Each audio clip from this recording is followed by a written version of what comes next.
Galvanic cell क्या होता है? अब तो स्टार्ट कर दिया है। इलेक्ट्रोलाइटिक सेल बताया था ना कल, क्या करता है? अबे क्या कर रही हो, इलेक्ट्रिकल को केमिकल में करता था वो, तो ये इसकी तो चलती फिरती एग्जाम्पल भी तुम लोगों ने देखी होंगी। जो आपका सेल है, सेल होता है ना, कौन सा वाला? गाड़ियों में लगता है, रिमोट में लगता है, बच्चों के खिलौनों में लगता है। इन सारी चीजों को चलाने के लिए आपको एनर्जी चाहिए, बिजली चाहिए। आपने सेल लगा दिया, सेल बिजली देगा, जिससे वो रिमोट चलेगा, घड़ी चलेगी, खिलौने चलेंगे। गाड़ी को स्टार्ट करने के लिए आपको एनर्जी चाहिए, आपने बैटरी लगा दी, तो बैटरी आपको बिजली देगी, इलेक्ट्रिकल एनर्जी देगी, जिससे आपकी गाड़ी स्टार्ट होगी। इस घड़ी में लगने वाले सेल, कैलकुलेटर में लगने वाले सेल, मोबाइल की बैटरी, कैमरे की बैटरी, ये सब इसी नस्ल के अंदर आ जाते हैं। चलो लिख ही देता हूं मैं, क्या लिख रहे हैं? A cell that is used to convert, yes, chemical energy into electrical energy.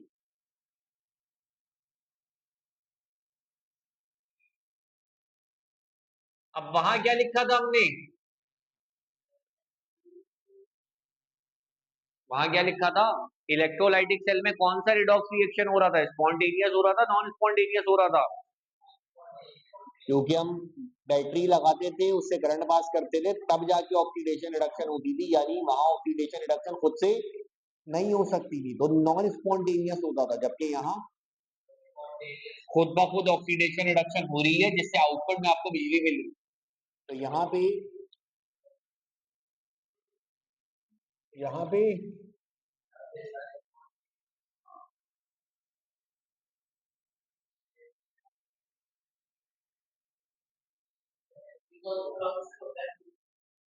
कोई नाम नहीं है प्रोसेस का।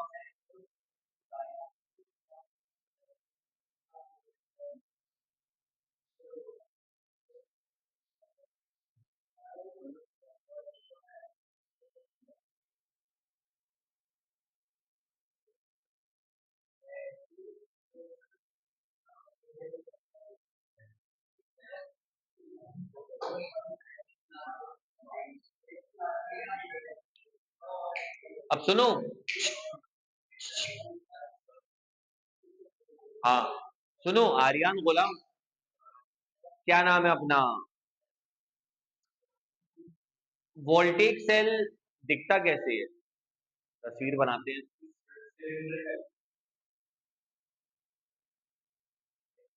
इलेक्ट्रोलाइटिक सेल में कितने कंपार्टमेंट है अपने पास? क्या बात कर रहे हो, एक ही में दोनों प्लेट डाली थी ना यार। इसमें पता है कितने होते हैं? दो अलग अलग होते हैं। एनोड को अलग डब्बे में डालते हैं। हाँ ये भी सही कह रहे हो। एनोड अलग लोटे में होता है और कैथोड को अलग लोटे में डालते हैं।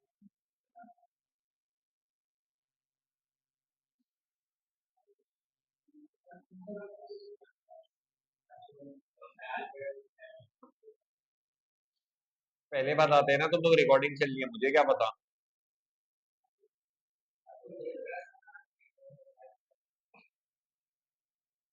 भूल जाता हूँ ना मैं, थोड़ा थोड़ा याद दिलाते रहना। सही बने या टेढ़े? इसीलिए ड्राइंग में फेल करते थे मुझे।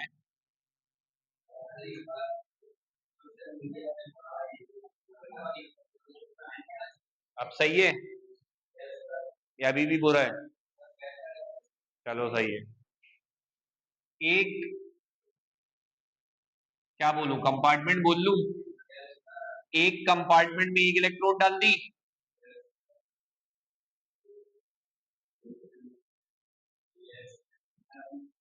और दूसरे कंपार्टमेंट में डाल दी। ये लो।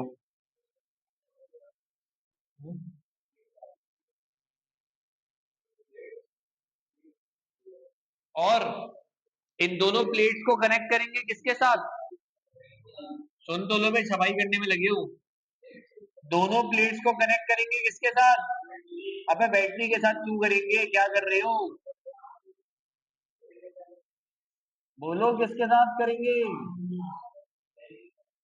अरे यार क्या कांड कर रहे हो तुम लोग। वहां बैटरी से करते थे क्योंकि वहां बिजली देनी होती थी, यहाँ तो बिजली मिल रही है।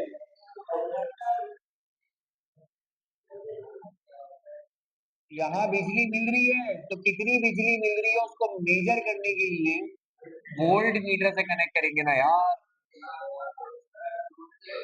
मकावा यार।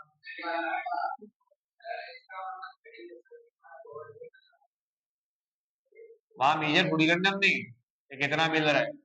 वहां तो हमने सेल के साथ घड़ी लगा दी ना, जो बिजली मिल रही है उससे घड़ी चल रही है, यानी लोड भी लगा सकते हो आप उसकी जगह। लेकिन हम तो ये देखना चाह रहे हैं ना फिलहाल कि कितनी बिजली मिलती है, वो किस किस काम आ सकती है, तो वोल्ट मीटर से कनेक्ट कर दिया अपन ने। अब मोस्ट कॉमनली यूज जो गैल्वानिक सेल होता है वो जिंक और कॉपर का बना होता है। इसका मतलब ये वाली प्लेट किसकी होगी? जिंक की। इसको डाला जाएगा जिंक के सोल्यूशन में,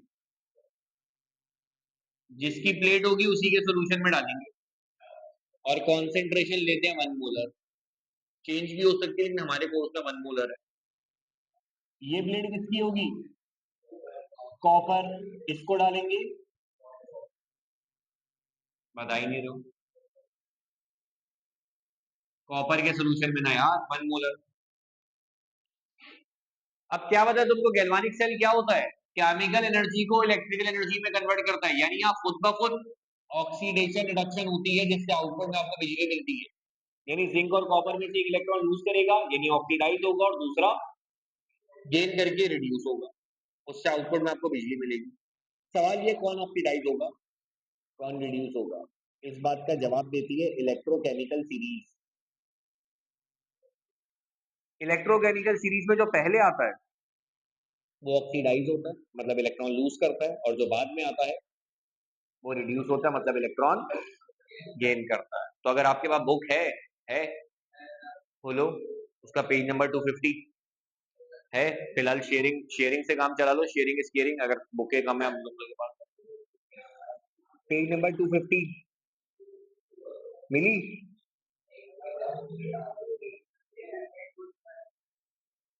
मिली इलेक्ट्रोकेमिकल सीरीज 250 मिली? 250। अबे यार क्या कर रहे हो, ये तो खुली हुई है हाँ, गुलाबी। ये इलेक्ट्रोकेमिकल सीरीज तो है। इस सीरीज में देख के बताओ, जिंक पहले आ रहा है या कॉपर पहले आ रहा है? तो जिंक इलेक्ट्रॉन लूज करेगा और कॉपर गेन करेगा। ये लो, जिंक ने इलेक्ट्रॉन लूज कर दिए। ये प्लेट जिंक की बनी है ना, तो उसमें जिंक के बहुत सारे एटम है, तो एक एटम ने इलेक्ट्रॉन लूज कर दिया। जिंक पे +2 चार्ज होता है, तो जिंक कितने इलेक्ट्रॉन लूज करता है? जिंक के एक एटम ने इलेक्ट्रॉन लूज किया, अब ये जिंक नहीं रहा। इलेक्ट्रॉन लूज करने पे इस पे कौन सा चार्ज आ जाएगा? और 2 इलेक्ट्रॉन लूज किया तो +2 चार्ज आ जाएगा। तो कौन सा प्रोसेस हुआ इस प्लेट पे? जिंक ने इलेक्ट्रॉन लूज किए, loss of electron is oxidation किस प्लेट पे होती है? तो ये प्लेट क्या हो गई? अनोड। और इस पे चार्ज कौन सा है? क्या बात कर रहे हो, पॉजिटिव है? प्लेट पे कौन सा चार्ज है? पॉजिटिव है। ये प्लेट इलेक्ट्रॉन रिच नजर नहीं आ रही तुमको? इस प्लेट में तुमको बहुत सारे इलेक्ट्रॉन नजर नहीं आ रहे? हाँ, तो इलेक्ट्रॉन ज्यादा होने की वजह से कौन सा चार्ज आता है? तो नेगेटिव है। बताया नहीं था तुमको कि गैल्वानिक सेल में नोड नेगेटिव हो जाती है? तो तुम्हारे सामने है, गैल्वानिक सेल में नोड नेगेटिव क्यों होती है? जिस प्लेट पे ऑक्सीडेशन होती है वो एनोड है, और यहाँ ऑक्सीडेशन किस प्लेट पे हो रही है? नेगेटिव प्लेट पे, तो एनोड यहाँ नेगेटिव हो गई। अब ये इलेक्ट्रॉन कहाँ जाएंगे? कैसे? ऊपर से तार से। आ गए? ये जो इलेक्ट्रॉन इधर थे, तार से ऐसे एंजॉय करते हुए यहाँ आ गए। आ गए? ये टूटेगा कॉपर पॉजिटिव में, सल्फेट नेगेटिव में। कॉपर के जो पॉजिटिव आइन है, इन पे पॉजिटिव चार्ज है, मतलब इलेक्ट्रॉन की कमी है, तो वहां जाके उन इलेक्ट्रॉन को क्या कर लेंगे? गेन। गेन ऑफ इलेक्ट्रॉन क्या होता है? रिडक्शन। और रिडक्शन किस प्लेट पे होती है? तो ये प्लेट क्या हो गई? और चार्ज कौन सा है इस प्लेट पे? कैसे पता है? ये भी सही है। ये ऐसे देख लो ना बच्चे, यहां से इलेक्ट्रॉन उधर आ रहे, भाई यहां से इलेक्ट्रॉन इसके पास आए ना, इसका मतलब इस प्लेट पे इलेक्ट्रॉन की कमी थी, जब ही इलेक्ट्रॉन उसके पास आए। तो इलेक्ट्रॉन की कमी होने से कौन सा चार्ज आता है? सुन नहीं रहे हो यार, मैं कह रहा हूँ इलेक्ट्रॉन इस प्लेट पे आए ना, तो इस प्लेट पे क्यों जा रहे इलेक्ट्रॉन? क्योंकि इसमें इलेक्ट्रॉन की कमी होगी। तो इलेक्ट्रॉन की कमी होने से कौन सा चार्ज आता है? Positive charge. तो कैथोड यहाँ पॉजिटिव हो जाती है।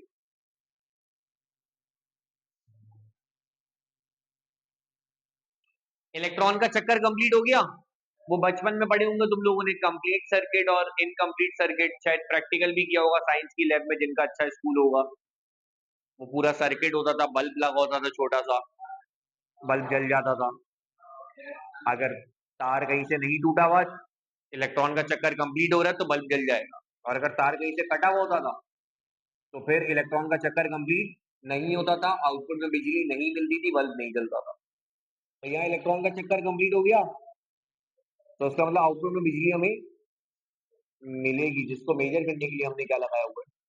Volt meter. कितनी बिजली मिलती है ये भी निकाल के दिखाऊंगा अभी तुमको। है? नहीं नहीं, क्या बात कर रही हो? ये फर्स्ट ईयर।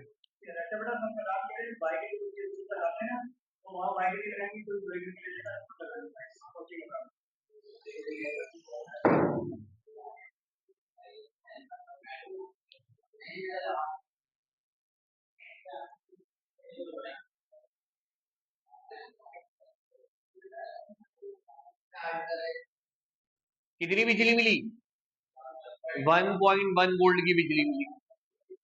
अच्छा, कुछ टाइम तक ये बिजली मिलेगी, उसके बाद मिलना बंद हो जाएगी। सुनो आर्यन, क्या कर रहे हो? मुर्तुजा, सुन नहीं रहे हो क्या बता रहा हूँ? मैं कह रहा हूँ कुछ देर तक ये बिजली मिलेगी, उसके बाद मिलना बंद हो जाएगी। क्यों? क्योंकि सेल में, सुनो क्या होगा, यहाँ कौन सा इंट्रोड्यूस हो रहा है?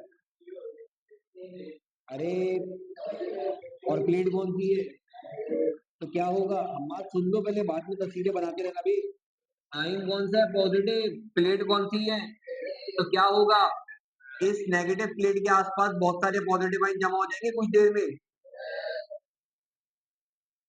और वहां कौन सा आइन बच रहा है? पॉजिटिव आइन तो वहां जाके रिड्यूस हो रहा है, बच कौन सा आइन रहा है? सल्फेट का नेगेटिव आइन। प्लेट कौन सी है? तो क्या होगा, कुछ देर बाद ये नेगेटिव आइन इस पॉजिटिव प्लेट को सराउंड कर लेंगे, उसके बाद इलेक्ट्रॉन का फ्लो हो सकेगा? नहीं हो सकेगा। ये इलेक्ट्रॉन इतने सारे पॉजिटिव आइन को छोड़ के वहां जाना पसंद करेंगे? वो चाहेंगे ना इन्हीं में से कोई गेन कर ले, इतनी मेहनत कौन करे कर जाने की। या अगर हिम्मत पकड़ के चले भी गए, तो वहां उनका इस्तेकबाल करने कौन सा आइन जमा है? सल्फेट के नेगेटिव आइन। क्या वो कॉपर को वो इलेक्ट्रॉन गेन करने देंगे? उससे पहले ही वापस भगा देंगे ना, नेगेटिव नेगेटिव को रिपेल करके। तो थोड़ी देर बाद इस प्लेट में बहुत सारे पॉजिटिव आइन जमा हो जाएंगे, उस प्लेट में बहुत सारे नेगेटिव आइन जमा हो जाएंगे, जो कि इलेक्ट्रॉन के फ्लो को रोक देंगे, आउटपुट पे बिजली मिलना आपको बंद हो जाएगी। तो ये कारवां चलता रहे, इसके लिए हमें सेल में एक इजाफी चीज लगानी पड़ती है। वो चीज पता है क्या होती है? वो चीज पता है क्या होती है? वो चीज नहीं पता क्या होती है? हाँ, कैसे पता? ये लगाते हैं।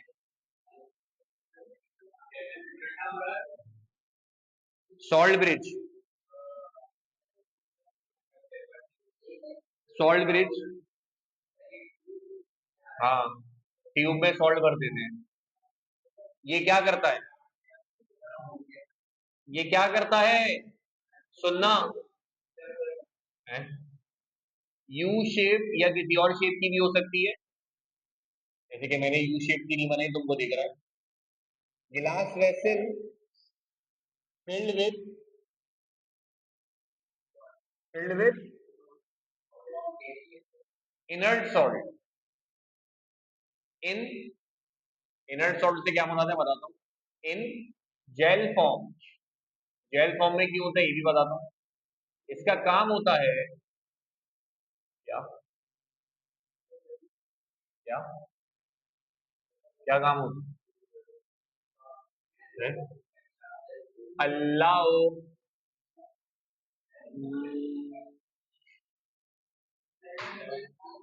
Movement of ions to maintain maintain maintain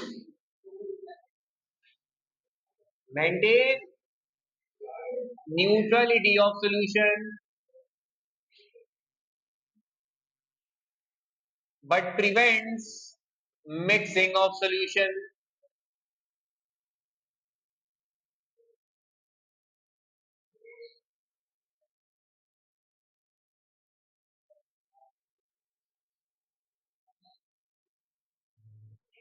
देखो सॉल्ट ब्रिज क्या करता है समझना इसको। यहां कौन सा आइन प्रोड्यूस हो रहा है? तो जैसे ही एक पॉजिटिव आइन प्रोड्यूस होगा ना, सॉल्ट ब्रिज पता है क्या करेगा? है? अपने दो नेगेटिव आइन को इधर गिरा देगा। ये दोनों मिक्स होके क्या बना लेंगे? हाँ, ZnCl2।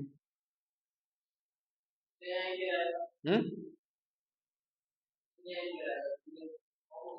हाँ, एक जिंक का आइन जैसी प्रोड्यूस होगा, ये अपने दो नेगेटिव गिरा देगा सर। तो क्या होगा? ये दोनों मिक्स होके न्यूट्रल हो जाएंगे, तो जिसकी वजह से यहाँ पॉजिटिव आइन की कॉन्सेंट्रेशन नहीं बढ़ेगी। जब पॉजिटिव आइन की कॉन्सेंट्रेशन नहीं बढ़ेगी तो वो उस प्लेट को सराउंड नहीं करेगी और इलेक्ट्रॉन को वहां जाने से नहीं रोकेगी। जैसे ही यहाँ कॉपर वहां चिपकेगा, कौन बचेगा? सल्फेट। जैसे ही यहाँ एक सल्फेट का आयन प्रोड्यूस होगा, सॉल्ट ब्रिज क्या करेगा?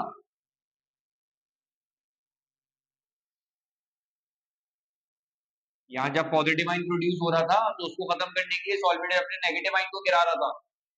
जब वहां नेगेटिव आयन प्रोड्यूस होगा तो सॉल्ट ब्रिज उसको खत्म करने के लिए अपने दो पॉजिटिव आयन को वहां गिरा देगा, और ये भी कंबाइन होके न्यूट्रल हो जाएगी। तो यहाँ नेगेटिव आयन की कॉन्सेंट्रेशन, बोलो ना, नहीं बढ़ पाएगी। जब नेगेटिव आयन की कॉन्सेंट्रेशन नहीं बढ़ेगी तो वो इस पॉजिटिव प्लेट को सराउंड नहीं करेंगे, इलेक्ट्रॉन को यहाँ आने से नहीं रोकेंगे। तो ये सिलसिला चलता रहेगा और आउटपुट में आपको बिजली मिलती रहेगी। फिर सुनो, जैसे जैसे यहाँ पॉजिटिव आयन प्रोड्यूस होते रहेंगे, वो नेगेटिव प्लेट को सराउंड कर लेंगे, और जैसे जैसे यहाँ, बोल नहीं रहे हो, नेगेटिव आयन प्रोड्यूस होते रहेंगे, पॉजिटिव प्लेट को सराउंड कर लेंगे, तो इलेक्ट्रॉन का फ्लो बंद हो जाएगा। सॉल्ट ब्रिज क्या करेगा? यहाँ पॉजिटिव आयन को बढ़ने से रोकेगा। जैसे यहाँ पॉजिटिव आयन बनेगा, सॉल्ट ब्रिज अपने नेगेटिव आयन को मूव कराएगा, ताकि यहाँ पॉजिटिव आयन की कॉन्सेंट्रेशन ना बढ़ सके, सोल्यूशन की इलेक्ट्रिकल न्यूट्रलिटी बैलेंस हो सके। तो जब यहाँ पॉजिटिव आयन की कॉन्सेंट्रेशन नहीं बढ़ेगी तो प्लेट को सराउंड भी नहीं करेगी, इलेक्ट्रॉन को वहां जाने से नहीं रोकेगी। और जैसे ही यहाँ नेगेटिव आयन प्रोड्यूस होगा, सॉल्ट ब्रिज अपने पॉजिटिव आयन को गिराएगा और यहाँ भी इलेक्ट्रिकल न्यूट्रलिटी को मेंटेन करेगा। जब यहाँ नेगेटिव आयन की कॉन्सेंट्रेशन नहीं बढ़ेगी तो वो प्लेट को सराउंड नहीं करेगी, इलेक्ट्रॉन को यहाँ आने से नहीं रोकेगी, तो आउटपुट में आपको बिजली मिलती रहेगी। तो ये काम होता है सॉल्ट ब्रिज का। जेल फॉर्म में क्यों होता है समझे? थोड़ा सा गाढ़ा होता है, पेस्ट फॉर्म में होता है, बिल्कुल पिघलावा नहीं होना चाहिए। क्यों? अगर बिल्कुल मोल्टेन फॉर्म में हो ना, खुद देखो जिंक के एक आयन को न्यूट्रलाइज करने के लिए कितने सीएल दरकार है।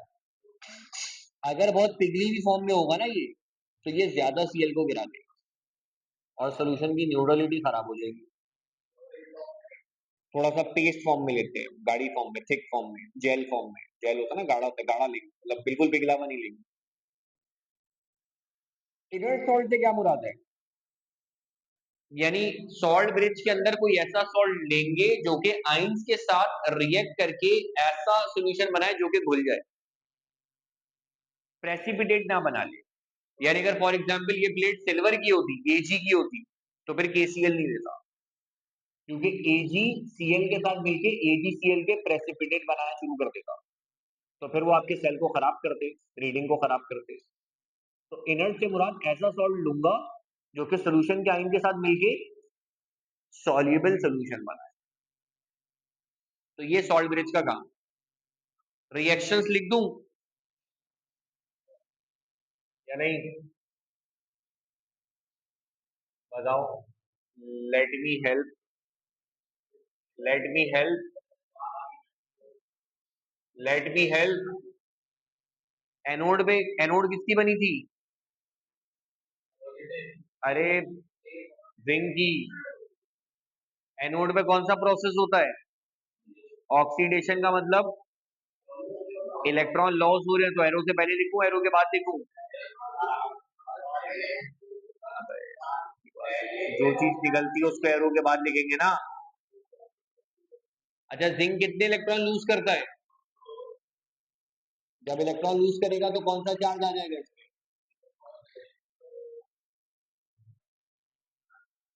कैथोड पे कौन सा रिएक्शन हुआ? रिडक्शन। कैथोड पे कौन सा इन जा रहा है आपके सामने? Cu+2। और कॉपर पे होती रिडक्शन। रिडक्शन का मतलब ये इलेक्ट्रॉन गेन करेगा, तो एरो से पहले लिखूं इलेक्ट्रॉन, एरो के बाद लिखूं? बाद, बाद, पहले ना। गेन कर रहा है ना, जो निकालता है वो एरो के बाद आती है, जो ऐड कर रहा है वो तो पहले लिखेंगे। अब कॉपर पे कितना चार्ज है? +2 ना, तो कितने इलेक्ट्रॉन गेन करेगा ये? 2 इलेक्ट्रॉन गेन करेगा और न्यूट्रल हो जाएगा ना। पॉजिटिव चार्ज था ना, इलेक्ट्रॉन की डेफिशिएंसी थी, इलेक्ट्रॉन गेन कर लेगा तो डेफिशिएंसी खत्म हो जाएगी। अगर न्यूट्रल होता, गेन करता, तो फिर नेगेटिव हो जाता। पॉजिटिव चार्ज है ना, पॉजिटिव चार्ज कब आता है? इलेक्ट्रॉन निकालने पे, इलेक्ट्रॉन निकालने पे आता है ना पॉजिटिव चार्ज। इलेक्ट्रॉन निकाल दिए तो इलेक्ट्रॉन की कमी हो गई, तो पॉजिटिव चार्ज का मतलब इसमें इलेक्ट्रॉन की कमी है। जब इलेक्ट्रॉन गेन कर लेगा, खत्म हो जाएगी, कोई चार्ज नहीं आएगा, न्यूट्रल हो जाएगा। ओवरऑल रिएक्शन लिख दोगे? मिला दो ना दोनों को।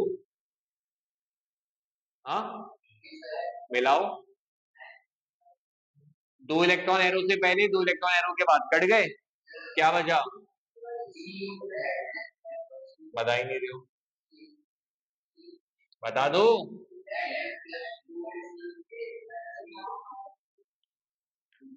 अच्छा, इसको, सेल को रिप्रेजेंट भी कर सकते हो आप एक लाइन में, अगर आपने लिखना हो तो। कैसे करते हैं देखना।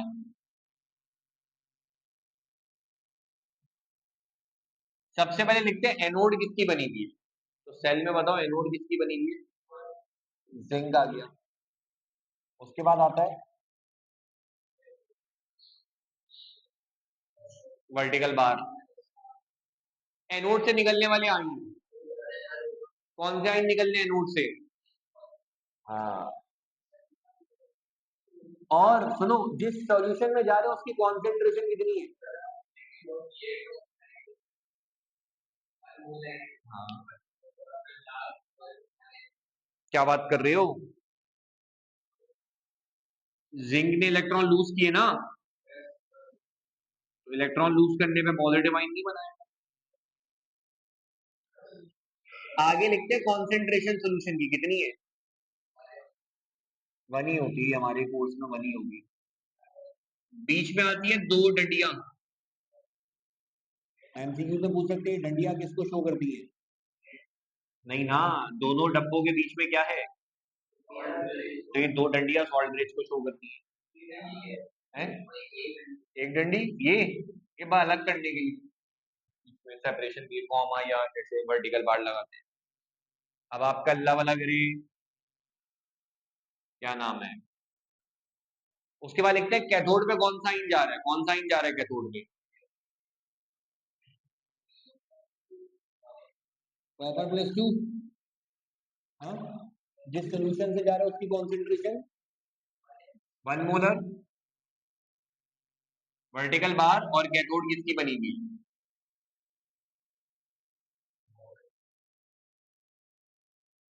सबसे पहले देखेंगे एनोड किसकी बनी है। एनोड किसकी बनी है? एनोड से निकलने वाला ion concentration, salt bridge, cathode में जाने वाले आयन कॉन्सेंट्रेशन, और कैथोड किसकी बनी है। यानी सॉल्ट ब्रिज से पहले आपने एनोड को लिखना है और सॉल्ट ब्रिज के बाद आपने कैथोड को लिखना होगा। सोल्यूशन ये तो बनी होगी। अच्छा, अब आखिरी चीज सुन लो, आखिरी चीज सुन रहे हो, लास्ट चीज बस, ये जो आपके पास सेल वोल्टेज आया है 1.1 वोल्ट, ये कैसे आया है? वोल्टेज का सिंबल होता है V या ई भी कहते हैं इसको, ईएमएफ भी कहलाता है बाजों का। ये सेल का निकाल देना तो सेल लिख देते हैं, और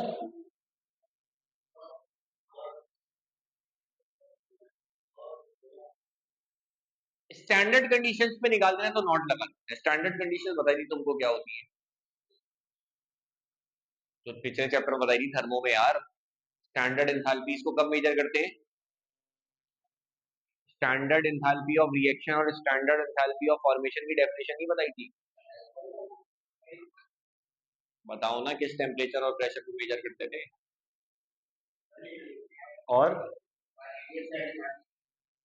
तो स्टैंडर्ड वोल्टेज को भी 25 डिग्री सेल्सियस और 180 एम पे मेजर किया जाता है। अब इसका फॉर्मूला क्या होगा? यहाँ कौन सा प्रोसेस हुआ इस कंपार्टमेंट में? ऑक्सीडेशन, इससे कुछ ना कुछ वोल्टेज प्रोड्यूस हुआ। यहाँ कौन सा प्रोसेस हुआ? इससे कुछ ना कुछ वोल्टेज प्रोड्यूस हुआ। आपको टोटल वोल्टेज निकालना है, नेट वोल्टेज निकालना है, तो क्या करेंगे? प्लस करेंगे या माइनस करेंगे? मतलब इसको यूं समझ लो, दो फोर्सेस सेम डायरेक्शन में हो तो टोटल निकालने के लिए ऐड करते हैं, ऑपोजिट डायरेक्शन में हो तो यहाँ ऑपोजिट डायरेक्शन में नहीं है, एक तरह से ऑक्सीडेशन में इलेक्ट्रॉन निकलता है और रिडक्शन में इलेक्ट्रॉन ऑपोजिट डायरेक्शन नहीं है, एक में इलेक्ट्रॉन जा रहा है, एक में इलेक्ट्रॉन आ रहा है। तो नेट वोल्टेज निकालने के लिए माइनस करेंगे। अब बताओ, कैथोड में से एनोड को माइनस करेंगे या एनोड में से कैथोड को माइनस करेंगे? हमेशा बड़े में से छोटे को माइनस करते हैं। तो इलेक्ट्रोकेमिकल सीरीज देखो और बताओ, जिंक और कॉपर में से ज्यादा वोल्टेज किसका दिया हुआ है? जिंक का कितना दिया हुआ है? देखा, -0.76, और कॉपर का कितना है? ज्यादा किसका है? और कॉपर क्या है?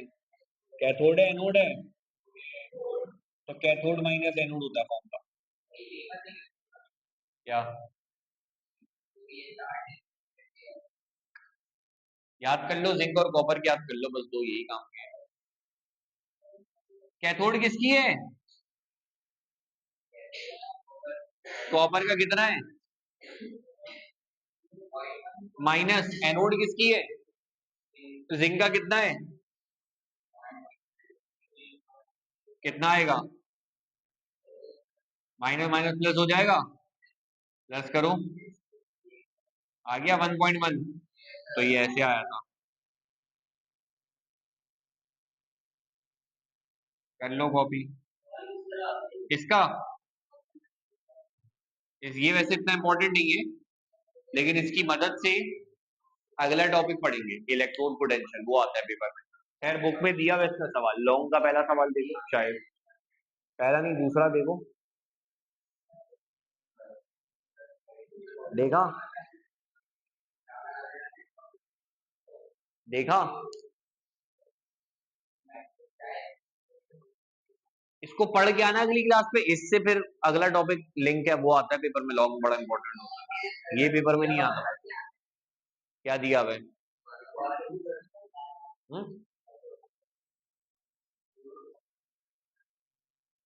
कॉपी तो कर, हाँ ये बंद कर लो ना।